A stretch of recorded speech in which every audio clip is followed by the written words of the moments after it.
National ಎಕ್ಸ್‌ಪ್ರೆಸ್‌ಗೆ ಸ್ವಾಗತ. ನಾನು ಲಾವಣ್ಯ. ಬಿಹಾರ ರಾಜಕೀಯದಲ್ಲಿ ಭಾರಿ ಬೆಳವಣಿಗೆಗಳು ಕಂಡು ಬರ್ತಾ ಇದೆ. ಈ ಮಧ್ಯೆ ರಾಜಕೀಯ ಚರ್ಚೆಯ ಕಾವು ಹೆಚ್ಚಿಸುವಂತಹ ಹೇಳಿಕೆಯೊಂದು ಬಂದಿದೆ. ಮುಂದಿನ ದಿನಗಳಲ್ಲಿ ರಾಜ್ಯದ ಉಸ್ತುವಾರಿಯನ್ನ ಯಾರು ವಹಿಸಿಕೊಳ್ತಾರೆ ಎಂಬ ಚರ್ಚೆ ಹೆಚ್ಚಾಗಿದ್ದು, ಈಗ ನಿತೀಶ್ ಕುಮಾರ್ ಅವರ ಆಪ್ತ ಸಚಿವರು ಹೊಸ ಮುಖ್ಯಮಂತ್ರಿ ಹೆಸರಿನ ಬಗ್ಗೆ ಪ್ರಮುಖ ಸುಳಿವನ್ನ ನೀಡಿದ್ದಾರೆ. ಮುಂದೆ ಮುಖ್ಯಮಂತ್ರಿ ಯಾರಾಗಬಹುದು ಎಂಬ ಬಗ್ಗೆ ಹೇಳಿಕೆಗಳು ಹರಿದಾಡ್ತಾ ಇವೆ. ಸಮಾಜ ಕಲ್ಯಾಣ ಸಚಿವ ಮದನ್ ಸಾಹ್ನಿ ಪ್ರಮುಖ ಹೇಳಿಕೆಯನ್ನ ನೀಡುವ ಮೂಲಕ ರಾಜಕೀಯ ಗೊಂದಲಗಳಿಗೆ ಕಾರಣರಾಗಿದ್ದಾರೆ. ಸಾಮ್ರಾಟ್ ಚೌಧರಿ ಮತ್ತು ನಿಶಾಂತ್ ಜೋಡಿ ಭವಿಷ್ಯದಲ್ಲಿ ಹಿಟ್ ಆಗಬಹುದು ಅಂತ ಹೇಳಿದ್ದು ಭಾರಿ ಸಂಚಲನವನ್ನ ಸೃಷ್ಟಿಸಿದೆ. ನಿತೀಶ್ ಕುಮಾರ್ ರಾಜ್ಯಸಭೆಗೆ ಹೋಗ್ತಾ ಇದ್ದಾರೆ. ಅವರು ತಮ್ಮ ಎಂಎಲ್ಸಿ ಹುದ್ದೆಗೂ ಕೂಡ ರಾಜೀನಾಮೆಯನ್ನ ನೀಡಿದ್ದಾರೆ. ನನಗೆ ದೊರೆತಂತಹ ಮಾಹಿತಿಯ ಪ್ರಕಾರ ನಿಶಾಂತ್ ಅವರನ್ನ ಉಪಮುಖ್ಯಮಂತ್ರಿಯಾಗಿ ನೇಮಿಸಬಹುದು. ಜೆಡಿಯು ಮತ್ತು ಬಿಜೆಪಿ ಎರಡು ಪಕ್ಷಗಳ ಒಪ್ಪಿಗೆಯೊಂದಿಗೆ ಈ ನಿರ್ಧಾರವನ್ನ ತೆಗೆದುಕೊಳ್ಳಬಹುದು ಎಂದಿದ್ದಾರೆ. ಆದರೆ ಅಂತಿಮ ನಿರ್ಧಾರ ಬಿಜೆಪಿಯ ಉನ್ನತ ನಾಯಕತ್ವದ ಮೇಲಿದೆ. ಹೊಸ ಸರ್ಕಾರದಲ್ಲಿ ಅನೇಕ ಹೊಸ ಮುಖಗಳಿಗೆ ಅವಕಾಶ ನೀಡಲಾಗುವುದು. ಜೆಡಿಯುನ 5 ರಿಂದ 6 ಹಿರಿಯ ನಾಯಕರು ಸೇರ್ಪಡೆಯಾಗುವಂತಹ ಸಾಧ್ಯತೆ ಇದೆ. ಉಳಿದ ಸ್ಥಾನಗಳನ್ನ ಹೊಸ ಮುಖಗಳಿಂದ ತುಂಬಿಸಲಾಗ್ತಾ ಇದೆ ಅಂತ ಸ್ಪಷ್ಟಪಡಿಸುತ್ತಾರೆ. ತಮಿಳುನಾಡು ವಿಧಾನಸಭಾ ಚುನಾವಣೆಗೆ ಬಿಜೆಪಿ ತನ್ನ ಅಭ್ಯರ್ಥಿಗಳ ಮೊದಲ ಪಟ್ಟಿಯನ್ನ ಬಿಡುಗಡೆ ಮಾಡಿದೆ. ಕೇಂದ್ರ ಚುನಾವಣಾ ಸಮಿತಿಯು 27 ಸ್ಥಾನಗಳಿಗೆ ಅಭ್ಯರ್ಥಿಗಳ ಹೆಸರನ್ನ ಘೋಷಿಸಿದೆ. ಈ ಪಟ್ಟಿಯಲ್ಲಿ ಹಲವಾರು ಅನುಭವಿ ನಾಯಕರು ಮತ್ತು ಸ್ಥಳೀಯ ಪ್ರಭಾವ ಹೊಂದಿರುವಂತಹ ಅಭ್ಯರ್ಥಿಗಳಿಗೆ ಟಿಕೆಟ್ ಅನ್ನ ನೀಡಲಾಗಿದೆ. ಪಟ್ಟಿಯಲ್ಲಿ ಕೇಂದ್ರ ಸಚಿವರಿಂದ ಹಿಡಿದು ಮಾಜಿ ರಾಜ್ಯಪಾಲರವರೆಗೆ ಪ್ರಮುಖ ನಾಯಕರ ಹೆಸರಿದೆ. ಆದರೆ ಪಕ್ಷದ ಮಾಜಿ ರಾಜ್ಯಾಧ್ಯಕ್ಷ ಕೆ ಅಣ್ಣಾಮಲೈ ಅವರ ಹೆಸರೇ ಇಲ್ಲ. ಕಳೆದ ವಿಧಾನಸಭಾ ಚುನಾವಣೆಯ ಸಂದರ್ಭದಲ್ಲಿ ತಮಿಳು ರಾಜಕೀಯದಲ್ಲಿ ಬಿಜೆಪಿಯ ರಾಜಕೀಯ ಭರವಸೆಯನ್ನ ಹೆಚ್ಚಿಸಿದ್ದಂತಹ ಅಣ್ಣಾಮಲೈ ಅವರನ್ನ ಚುನಾವಣಾ ಕಣದಿಂದ ದೂರವಿಡುವಂತಹ ನಿರ್ಧಾರ ಏನಿದೆ ಇದು ಆಶ್ಚರ್ಯಕರವಾಗಿದೆ. ಇನ್ನು ದಲಿತ ಸಮುದಾಯಕ್ಕೆ ಮೀಸಲಾಗಿರುವಂತಹ ಅವಿನಾಶಿ ಕ್ಷೇತ್ರದಿಂದ ಎಲ್ ಮುರುಗನ್ ಅವರನ್ನ ನಾಮನಿರ್ದೇಶನ ಮಾಡಿದೆ. ತೆಲಂಗಾಣ ಮಾಜಿ ರಾಜ್ಯಪಾಲೆ ತಮಿಳ್ ಇಸಾಯಿ ಸುಂದರ್ ರಾಜನ್ ಮೈಲಾಪುರ ಕ್ಷೇತ್ರದಿಂದ ಸ್ಪರ್ಧಿಸಲಿದ್ದಾರೆ. ಕೊಯಮತ್ತೂರು ಉತ್ತರ ಸ್ಥಾನದಿಂದ ವಿ ಶ್ರೀನಿವಾಸನ್, ಸತ್ತೂರಿನಿಂದ ನೈನಾರ್ ನಾಗೇಂದ್ರನ್, ತಿರುಪ್ಪೂರು ದಕ್ಷಿಣದಿಂದ ಎಸ್ ತಂಕರಾಜ್ರನ್ನ ಕಣಕ್ಕಿಳಿಸಿದೆ. ತಮಿಳುನಾಡಿನ 234 ವಿಧಾನಸಭಾ ಸ್ಥಾನಗಳಿಗೆ ಏಪ್ರಿಲ್ 23ರಂದು ಮತದಾನ ನಿಗದಿಯಾಗಿದೆ. ಬಿಜೆಪಿ ಅಭ್ಯರ್ಥಿಗಳ ಮೊದಲ ಪಟ್ಟಿಯನ್ನ ಬಿಡುಗಡೆ ಬಳಿಕ ಈಗ ಅಣ್ಣಾಮಲೈ ಪ್ರತಿಕ್ರಿಯೆಯನ್ನ ನೀಡಿದ್ದಾರೆ. 2026ರ ತಮಿಳುನಾಡು ವಿಧಾನಸಭಾ ಚುನಾವಣೆಗೆ ಘೋಷಿಸಲಾದಂತಹ ಎಲ್ಲಾ ಅಭ್ಯರ್ಥಿಗಳಿಗೆ ಹಾರ್ದಿಕ ಅಭಿನಂದನೆಗಳು. ಭ್ರಷ್ಟಾಚಾರ, ನಿರ್ಲಕ್ಷ್ಯ ಮತ್ತು ಡಿಎಂಕೆ ಪಕ್ಷದ ದ್ರೋಹದಿಂದ ಬೇಸತ್ತಿರುವಂತಹ ತಮಿಳುನಾಡಿನ ಪ್ರತಿಯೊಬ್ಬ ಸಹೋದರ ಸಹೋದರಿಯರ ಬೆಂಬಲ ಇದರೊಂದಿಗಿದೆ. ಈಗ ನರೇಂದ್ರ ಮೋದಿ ಅವರ ದೂರದೃಷ್ಟಿಯ ನಾಯಕತ್ವದಲ್ಲಿ ಭಾರತವು ಶಕ್ತಿ, ವ್ಯಾಪ್ತಿ ಮತ್ತು ಉದ್ದೇಶದೊಂದಿಗೆ ಮುಂದುವರೆದಿದೆ. ದೇಶ ಮುಂದುವರಿತಾ ಇರುವಾಗ ಈಗ ವಿಫಲ, ಅಹಂಕಾರಿ ಮತ್ತು ಸ್ವಾರ್ಥಪರ ಡಿಎಂಕೆ ಸರ್ಕಾರದಿಂದ ತಮಿಳುನಾಡು ಹಿಂದುಳಿದಿದೆ.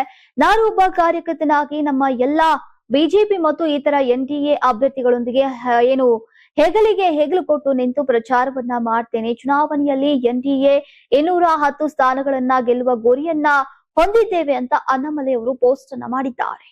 ಆಮ್ ಆದ್ಮಿ ಪಕ್ಷದ ರಾಜ್ಯಸಭಾ ಸಂಸದ ರಾಘವ್ ಚಡ್ಡಾ ಕೊನೆಗೂ ಮೌನವನ್ನ ಮುರಿದಿದ್ದಾರೆ. ಆಮ್ ಆದ್ಮಿ ಪಕ್ಷ ಅವರನ್ನ ರಾಜ್ಯಸಭಾ ಉಪನಾಯಕ ಸ್ಥಾನದಿಂದ ತೆಗೆದುಹಾಕಲಾಗಿತ್ತು. ಇದಲ್ಲದೆ ರಾಜ್ಯಸಭೆಯಲ್ಲಿ ಅವರ ಮಾತನಾಡುವಂತಹ ಹಕ್ಕನ್ನು ಸಹ ಮೊಟಕುಗೊಳಿಸಲಾಗಿತ್ತು. ಇದು ರಾಜ್ಯಸಭಾ ಸಂಸದ ರಾಘವ್ ಚಡ್ಡಾ ಅವರಿಗೆ ದೊಡ್ಡ ಹಿನ್ನಡೆಯಾಗಿದ್ದು, ಅನಂತರ ವಿಡಿಯೋ ಮೂಲಕ ಮೊದಲ ಬಾರಿಗೆ ಪ್ರತಿಕ್ರಿಯೆಯನ್ನ ನೀಡಿದ್ದಾರೆ. ರಾಜ್ಯಸಭಾ ಉಪನಾಯಕ ಸ್ಥಾನದಿಂದ ತೆಗೆದುಹಾಕಲ್ಪಟ್ಟ ನಂತರ ರಾಘವ್ ಚಡ್ಡಾ ಬಿಡುಗಡೆ ಮಾಡಿದ ವಿಡಿಯೋ ಸಂದೇಶದಲ್ಲಿ ಆಮ್ ಆದ್ಮಿ ಪಕ್ಷದ ಹೆಸರನ್ನ ನೇರವಾಗಿ ಹೆಸರಿಸಿ ನಮ್ಮನ್ನ ಮೌನಗೊಳಿಸಲಾಗಿದೆ, ಆದರೆ ಸೋತಿಲ್ಲ ಅಂತ ತಿಳಿಸಿದ್ದಾರೆ. ಸಾರ್ವಜನಿಕ ಸಮಸ್ಯೆಗಳನ್ನ ಎತ್ತುವುದು ಅಪರಾಧವ? ಇದಕ್ಕಾಗಿ ಆಮ್ ಆದ್ಮಿ ಪಕ್ಷದಿಂದ ನನ್ನನ್ನ ತಿರಸ್ಕರಿಸಲಾಗಿದೆ. ಮಧ್ಯಮ ವರ್ಗದ ಮೇಲಿನ ತೆರಿಗೆ ಹೊರೆ, ಡೇಟಾ ಮುಕ್ತಾಯದ ಸಮಸ್ಯೆ, ಭಾರತದಲ್ಲಿ ಪಿತೃತ್ವ, ರಜೆಯ ಹಕ್ಕು ಮತ್ತು ವಿಮಾನ ನಿಲ್ದಾಣಗಳಲ್ಲಿ ಹೆಚ್ಚುವರಿ ಸಾಮಾನ್ಯ ಶುಲ್ಕಗಳಂತಹ ವಿಷಯಗಳನ್ನ ಎತ್ತಿ ತೋರಿಸಿದ್ದಾರೆ. ಇನ್ನು ರಾಘವ್ ಚಡ್ಡಾ ಅವರು ಒಂದು ಕಾಲದಲ್ಲಿ ಪ್ರಮುಖವಾಗಿ ಆಪ್ ನಲ್ಲಿ ಪ್ರಮುಖ ಸ್ಥಾನವನ್ನ ಹೊಂದಿದ್ರು. ಆದ್ರೆ ಇತ್ತೀಚಿನ ದಿನಗಳಲ್ಲಿ ಪಕ್ಷದ ನಾಯಕತ್ವದೊಂದಿಗೆ ಅವರ ನಡೆ ಅಂತರವನ್ನ ಬೆಳೀತಾ ಇದೆ. ಈ ಘಟನೆ ಆಮ್ ಆದ್ಮಿ ಪಕ್ಷದ ಒಳಗಿನ ಘರ್ಷಣೆಯನ್ನ ಇನ್ನಷ್ಟು ತೀವ್ರಗೊಳಿಸಿದೆ ಅಂತ ರಾಜಕೀಯ ವಿಶ್ಲೇಷಕರು ಹೇಳಿದ್ದಾರೆ. ಸಂಸದ ರಾಘವ್ ಚಡ್ಡಾ ಅವರ ವಿಡಿಯೋ ಸಂದೇಶಕ್ಕೆ ಆಮ್ ಆದ್ಮಿ ಪಕ್ಷ ತೀವ್ರವಾಗಿ ಪ್ರತಿಕ್ರಿಯಿಸಿದೆ. ಕಳೆದ ಕೆಲ ವರ್ಷಗಳಿಂದ ರಾಘವ್ ನೀವು ಬದಲಾಗಿದ್ದೀರಿ, ನಿಮಗೆ ಮೋದಿ ವಿರುದ್ಧ ಮಾತನಾಡೋಕೆ ಭಯವಾಗ್ತಾ ಇದೆ, ದೇಶದ ನಿಜವಾದ ಸಮಸ್ಯೆಗಳನ್ನ ಎತ್ತಿ ಹಿಡಿಯೋಕೆ ನಿಮಗೆ ಭಯವಾಗಿದೆ ಅಂತ ಎಎಪಿ ರಾಷ್ಟ್ರೀಯ ಮಾಧ್ಯಮ ಮುಖ್ಯಸ್ಥ ಅನುರಾಗ್ ದಾಂಡಾ ಟೀಕಿಸಿದ್ದಾರೆ. ನೀವು ಅರವಿಂದ್ ಕೇಜ್ರಿವಾಲ್ ಅವರ ಸೈನಿಕರು ನಿರ್ಭೀತವಾಗಿ ಮಾತನಾಡುವುದೇ ನಮ್ಮ ಮೂಲ ಗುರುತು. ಈಗ ಯಾರಾದ್ರೂ ಕೂಡ ನರೇಂದ್ರ ಮೋದಿ ಅವರಿಗೆ ಭಯ ಪಟ್ರೆ ಅವರು ದೇಶಕ್ಕಾಗಿ ಹೇಗೆ ಹೋರಾಡ್ತಾರೆ? ಪಕ್ಷಕ್ಕೆ ಸಂಸತ್ತಿನಲ್ಲಿ ಸಿಗುವಂತಹ ಸೀಮಿತ ಸಮಯವನ್ನ ದೇಶ ಉಳಿಸೋಕೆ ಬಳಸಬೇಕೇ ಹೊರತು ವಿಮಾನ ನಿಲ್ದಾಣದ ಕ್ಯಾಂಟೀನ್ಗಳಲ್ಲಿ ಸಮೋಸಾ ಬೆಲೆ ಕಡಿಮೆ ಮಾಡುವ ಬಗ್ಗೆ ಚರ್ಚಿಸೋಕೆ ಅಲ್ಲ ಅಂತ ಲೇವಡಿ ಮಾಡಿದ್ದಾರೆ. ಇತ್ತೀಚಿನ ಬೆಳವಣಿಗೆಗಳನ್ನ ಉಲ್ಲೇಖಿಸಿರುವಂತಹ ದಾಂಡಾ ಗುಜರಾತ್ನಲ್ಲಿ ಎಎಪಿ ಕಾರ್ಯಕರ್ತರನ್ನ ಬಂಧಿಸಿದಾಗ ಸದನದಲ್ಲಿ ಆ ವಿಷಯವನ್ನ ಪ್ರಸ್ತಾಪಿಸಲಿಲ್ಲ ಅಂತ ಪ್ರಶ್ನಿಸಿದ್ದಾರೆ. ಮುಖ್ಯ ಚುನಾವಣಾ ಆಯುಕ್ತ ಜ್ಞಾನೇಶ್ ಕುಮಾರ್ ಅವರ ವಿರುದ್ಧ ನಿರ್ಣಯ ಮಂಡಿಸಿದಾಗ ರಾಘವ್ ಚಡ್ಡಾ ಸಹಿ ಹಾಕೋಕೆ ನಿರಾಕರಿಸಿದ್ರು. ಅಷ್ಟೇ ಅಲ್ಲದೆ ಪಕ್ಷದ ಸಂಸದರು ಸದನದಿಂದ ಹೊರ ನಡೆದಾಗ್ಲೂ ಕೂಡ ಅವರು ತಮ್ಮ ಆಸನದಲ್ಲೇ ಕುಳಿತುಕೊಂಡಿದ್ರು ಅಂತ ದಾಂಡಾ ಅವರು ಆರೋಪಿಸಿದ್ದಾರೆ. ಕೆಲ ದಿನಗಳಿಂದ ಸಂಸದ ರಾಘವ್ ಚಡ್ಡಾ ಅವರ ಹೇಳಿಕೆಗಳು ನಡೆ ನುಡಿ ಭಾರಿ ಚರ್ಚೆಗೆ ಗ್ರಾಸವಾಗ್ತಾ ಇದೆ. ರಾಘವ್ ಚಡ್ಡಾ ಅವರು ಲಂಡನ್ ಸ್ಕೂಲ್ ಆಫ್ ಎಕನಾಮಿಕ್ಸ್ ನಲ್ಲಿ ಅಧ್ಯಯನವನ್ನ ಮಾಡಿದ್ರು. ವಿದ್ಯಾವಂತ ಮತ್ತು ತೀಕ್ಷ್ಣ ನಾಯಕರಲ್ಲಿ ಒಬ್ರು ಅಂತ ಪರಿಗಣಿಸಲಾಗುತ್ತೆ. ಸದ್ಯ ಅವರ ಸಂಪತ್ತಿನ ಬಗ್ಗೆ ಜನರಿಗೆ ಆಸಕ್ತಿ ಹೆಚ್ಚಾಗಿದೆ. ವರದಿಗಳ ಪ್ರಕಾರ ರಾಘವ್ ಚಡ್ಡಾ ಅವರ ಒಟ್ಟು ನಿವ್ವಳ ಮೌಲ್ಯ ಸುಮಾರು 50 ಲಕ್ಷ.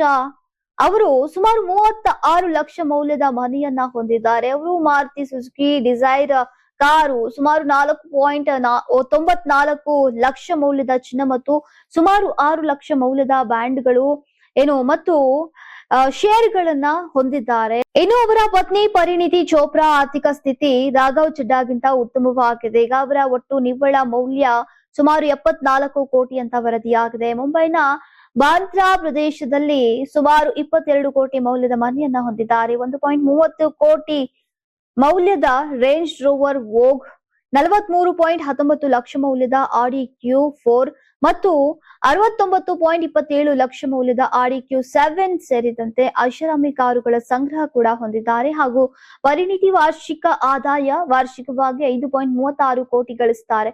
ಈಗ ಅವರು ಫೋರ್ಬ್ಸ್ ಇಂಡಿಯಾದ ಸೆಲೆಬ್ರಿಟಿಯ 100ರ ಪಟ್ಟಿಯಲ್ಲಿ ಸ್ಥಾನವನ್ನ ಪಡೆದಿದ್ದಾರೆ. ಭಾರತ ಸರ್ಕಾರವು ಅಮೆರಿಕದೊಂದಿಗೆ ಒಪ್ಪಂದ ಮಾಡಿಕೊಂಡಿದೆ ಅಂತ ವಿರೋಧ ಪಕ್ಷಗಳು ಆರೋಪಿಸಿವೆ. ಭಾರತವು ಅಮೆರಿಕದ ಆದೇಶ ಪಾಲಿಸುವ ದೇಶವಲ್ಲ ಅಂತ ವಿಶ್ವಸಂಸ್ಥೆಯ ಮಾಜಿ ಭಾರತೀಯ ರಾಯಭಾರಿ ಸೈಯದ್ ಅಕ್ಬರುದ್ದೀನ್ ಅವರು ಹೇಳಿದ್ದಾರೆ ಮತ್ತು ಅಂತಹ ಆರೋಪಗಳನ್ನ ಆಧಾರರಹಿತ ಅಂತ ತಳ್ಳಿ ಹಾಕಿದ್ದಾರೆ. ಭಾರತವು ಅಮೆರಿಕ ಅಧ್ಯಕ್ಷ ಟ್ರಂಪ್ಗೆ ಅವಿಧೇಯಕತೆ ತೋರಿದ ನಿರ್ದೇಶನಗಳ ದೀರ್ಘ ಪಟ್ಟಿಯೇ ಇದೆ. ಡೊನಾಲ್ಡ್ ಟ್ರಂಪ್ ಶಾಂತಿ ಮಂಡಳಿಯನ್ನ ರಚಿಸಿದ್ದಾರೆ.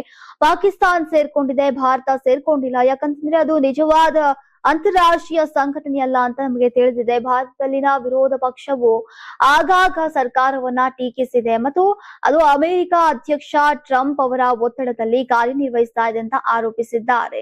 ಇನ್ನು ಲೋಕಸಭೆಯ ವಿರೋಧ ಪಕ್ಷದ ನಾಯಕ ರಾಹುಲ್ ಗಾಂಧಿ ಕೂಡ ಹಲವಾರು ಸಂದರ್ಭಗಳಲ್ಲಿ ಇದೇ ರೀತಿಯ ಹೇಳಿಕೆಗಳನ್ನ ನೀಡಿದ್ರು. ಈಗ ಭಾರತ ತಮ್ಮ ಮೂಲಕ ಇರಾನ್ ಜೊತೆ ಮಾತುಕತೆ ನಡೆಸಬೇಕು ಅಂತ ಅಮೆರಿಕ ಬಯಸಿತ್ತು, ನಾವು ಮಾಡ್ಲಿಲ್ಲ. ಉಕ್ರೇನ್ ಸಮಯದಲ್ಲಿ ಭಾರತವು ಅಮೆರಿಕದ ಪರವಾಗಿ ಮತ ಚಲಾಯಿಸಬೇಕು ಅಂತ ಒತ್ತಾಯಿಸಿತ್ತು, ನಾವು ಮಾಡ್ಲಿಲ್ಲ. ಭಾರತವು ಅಮೆರಿಕದ ಆದೇಶಗಳನ್ನ ಪಾಲಿಸುವಲ್ಲಿ ದೇಶವಲ್ಲ ಅಂತ ಸೈಯದ್ ಅಕ್ಬರುದ್ದೀನ್ ಅವರು ತಿಳಿಸಿದ್ದಾರೆ. 2027ರ ಹರಿದ್ವಾರ ಅರ್ಧ ಕುಂಭಕ್ಕೆ ಸಿದ್ಧತೆಗಳ ನಡುವೆಯೇ ಒಂದು ಪ್ರಮುಖ ಆಡಳಿತಾತ್ಮಕ ನಿರ್ಧಾರವನ್ನ ತೆಗೆದುಕೊಳ್ಳುವಂತಹ ಸಾಧ್ಯತೆ ಇದೆ. ಹರಿದ್ವಾರ ಮಹಾನಗರ ಪಾಲಿಕೆಯು ಈಗ ನಗರ ವ್ಯಾಪ್ತಿಯಲ್ಲಿ ಮಾಂಸ ಮತ್ತು ಮೊಟ್ಟೆಗಳ ಮಾರಾಟವನ್ನ ಸಂಪೂರ್ಣವಾಗಿ ನಿಷೇಧಿಸುವಂತಹ ಬಗ್ಗೆ ಯೋಚಿಸಲಾಗ್ತಾ ಇದೆ. ಏಪ್ರಿಲ್ 6ರಂದು ನಡೆಯಲಿರುವಂತಹ ನಿಗಮ ಮಂಡಳಿಯ ಸಭೆಯಲ್ಲಿ ಈ ಕುರಿತು ಪ್ರಸ್ತಾವನೆಯನ್ನ ಮಂಡಿಸಲಾಗುತ್ತೆ. ಅರ್ಧ ಕುಂಭದ ಸಮಯದಲ್ಲಿ ನಗರದಲ್ಲಿ ಹೆಚ್ಚಿನ ಸಂಖ್ಯೆಯ ಭಕ್ತರು ಬರಲಿದ್ದು ಈಗ ಮತ್ತು ಸ್ವಚ್ಛತೆ ಮತ್ತು ಧಾರ್ಮಿಕ ಭಾವನೆಗಳನ್ನ ಗಮನದಲ್ಲಿಟ್ಕೊಂಡು ಈ ಬಗ್ಗೆ ಯೋಚಿಸಲಾಗ್ತಾ ಇದೆ ಅಂತ ಮೇಯರ್ ಕಿರಣ್ ಜೈಸಲ್ ಅವರು ತಿಳಿಸಿದ್ದಾರೆ. ಪ್ರಸ್ತಾವನೆಯಡಿಯಲ್ಲಿ ಹರಿದ್ವಾರದ ನಗರದಲ್ಲಿ ಈಗ ಕಾರ್ಯನಿರ್ವಹಿಸ್ತಾ ಇರುವಂತಹ ಮಾಂಸದ ಅಂಗಡಿಗಳನ್ನ ನಗರ ಮಿತಿಯ ಹೊರಗೆ ಸ್ಥಳಾಂತರಿಸಲಾಗುವುದು. ಈ ಉದ್ದೇಶಕ್ಕಾಗಿ ನಗರಸಭೆ ಈಗಾಗಲೇ 56 ಅಂಗಡಿಗಳನ್ನ ನಿರ್ಮಿಸಿದೆ. ಆದರೆ ಇವುಗಳನ್ನ ಇನ್ನೂ ಕೂಡ ಹಂಚಿಕೆ ಮಾಡಿಲ್ಲ. ರೆಸ್ಟೋರೆಂಟ್ಗಳಲ್ಲಿ ಹೊಸ ರೂಲ್ಸ್ ಅನ್ವಯವಾಗಲಿದೆ. ಈ ಪ್ರಸ್ತಾವನೆಯನ್ನ ಅಂಗೀಕರಿಸಿದ್ರೆ ಸುಮಾರು 10,000 ಜನರ ಜೀವನೋಪಾಯದ ಮೇಲೆ ಪರಿಣಾಮ ಬೀರಬಹುದಾಗಿದೆ. ಇನ್ನು ಪ್ರಸ್ತಾವನೆಯನ್ನ ಅಂಗೀಕರಿಸಿದ ನಂತರ ಸಾರ್ವಜನಿಕ ವಿಚಾರಣೆಗಳನ್ನ ನಡೆಸಲಾಗುವುದು ಮತ್ತು ಅಲ್ಲಿ ಜನರು ತಮ್ಮ ಆಕ್ಷೇಪಗಳನ್ನ ನೋಂದಾಯಿಸಬಹುದಾಗಿದೆ.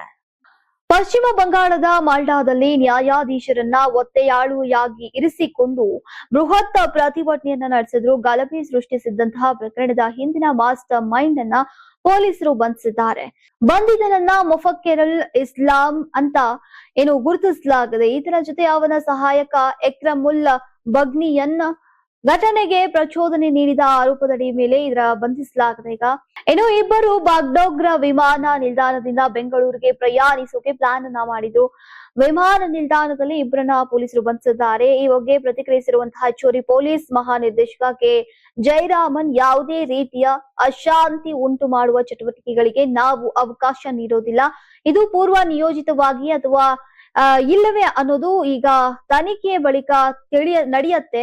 ಈಗ ಈ ಘಟನೆ ನಂತರ ನಾವು ನ್ಯಾಯಾಂಗ ಅಧಿಕಾರಿಗಳಿಗೆ ಸಿಎಪಿಎಫ್ ರಕ್ಷಣೆಯನ್ನ ನೀಡಿದ್ದೇವೆ ಅಂತ ತಿಳಿಸಿದ್ದಾರೆ. ಭಾರತದ ಮಹತ್ವಾಕಾಂಕ್ಷಿ ಮಾನವ ಅಂತರಿಕ್ಷ ಯಾನ ಯೋಜನೆಯಾದಂತಹ ಗಗನಯಾನ ಮತ್ತೊಂದು ಮಹತ್ವದ ಹಂತವನ್ನ ತಲುಪಿದೆ.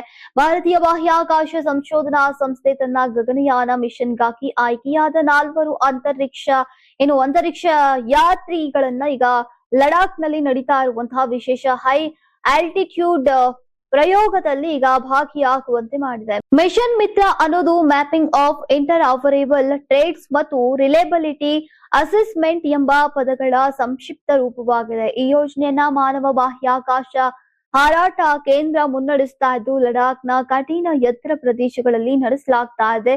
ಈಗ ಅತಿ ಕಡಿಮೆ ಆಮ್ಲಜನಕ ಮತ್ತು ತೀವ್ರ ಚಳಿ ಮತ್ತು ಜನರಿಲ್ಲದಂತಹ ಕಾರಣ ಲಡಾಖ್ ಅನ್ನ ಅಂತರಿಕ್ಷದ ಪರಿಸ್ಥಿತಿಗೆ ಹತ್ತಿರದ ಮಾದರಿಯಾಗಿ ಮಾಡಿವೆ. ಈ ಮಿಷನ್ ನಲ್ಲಿ ಭಾಗವಹಿಸ್ತಾ ಇರುವಂತಹ 4 ಗಗನಯಾನ ಅಂತರಿಕ್ಷ ಯಾತ್ರಿಗಳಲ್ಲಿ ಗ್ರೂಪ್ ಕ್ಯಾಪ್ಟನ್ ಶುಭಾಂಶು ಶುಕ್ಲಾ ಮತ್ತು ಪಿ ಬಾಲಕೃಷ್ಣನ್ ನಾಯರ್ ಪ್ರಮುಖರು.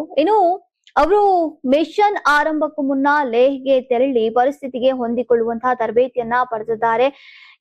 ವಿಜ್ಞಾನಿಗಳು, ಎಂಜಿನಿಯರ್ಗಳು, ವೈದ್ಯರು ಹಾಗೂ ಮನೋವಿಜ್ಞಾನಿಗಳ ತಂಡವು ಈ ಕಾರ್ಯಕ್ಕೆ ಬೆಂಬಲವನ್ನ ನೀಡ್ತಾ ಇದೆ. ನೀವು ಸಣ್ಣ ಆಗ್ಬೇಕಲ್ವಾ? ಅದು ಒಂದು ಉತ್ತಮ ಆಹಾರದಿಂದ ಸಣ್ಣ ಆಗ್ಬೇಕಲ್ವಾ? ಪ್ರತಿದಿನ ನಮ್ಮ ಜೀನಿ ಸ್ಲಿಮ್ ನ ಯೂಸ್ ಮಾಡಿ ಯಾವುದೇ ಸೈಡ್ ಎಫೆಕ್ಟ್ ಇಲ್ದಂಗೆ ನೀವು ಸಣ್ಣ ಆಗ್ತೀರಾ.